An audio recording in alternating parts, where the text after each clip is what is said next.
Hey there, friends, and welcome back to another 3-Minute Thoughts. My name is Derek, and in the next 3 minutes, we're going to take a look at Daniel chapters 10 through 12. As we close out the book of Daniel, we're still in those visionary portions of Daniel that are honestly mysterious and fairly heavy.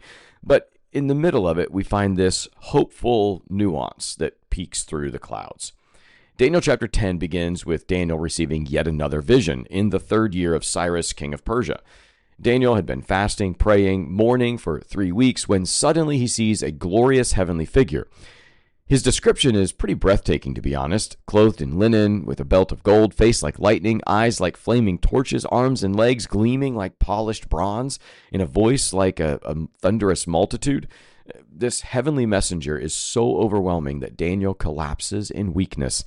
Even the men with him can't see the vision. They just tremble in fear. The angel strengthens Daniel and explains that his arrival had been delayed by the prince of the kingdom of Persia. It's a spiritual being. Until Michael, the archangel, came in to help. Michael is, by the way, the leader of the armies of God.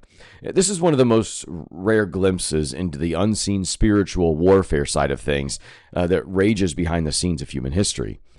Daniel is told that the message concerns the latter days, a vision of great conflict.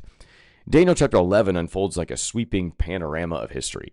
The angel describes future kings, conflicts between the king of the north and the king of the south, alliances being made and broken, wars and intrigues spanning generations. Historically, much of this chapter corresponds to the struggles between the Seleucid and Ptolemaic dynasties after the death of Alexander the Great. They all culminated in the rise of Antiochus IV Epiphanes, a ruler who desecrated the temple and persecuted God's people horribly. But as the chapter builds, it moves beyond Antiochus, pointing to a greater future oppressor, one who exalts himself above every god, magnifies himself, and wages war against the saints. This figure foreshadows the ultimate Antichrist, a final enemy of God and God's people from right before the end of time. Yet even he will meet his end, and no one will help him. Daniel chapter 12 then shifts our eyes to the climax of the story. Michael, the great prince, will arise, and there will be a time of trouble such as never has been seen.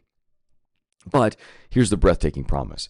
At that time, your people shall be delivered, every one whose name shall be found written in the book.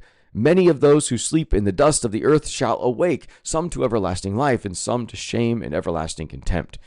One of the clearest Old Testament glimpses of resurrection promise. God promises that death is not the end. Resurrection is ours. Be well, friends.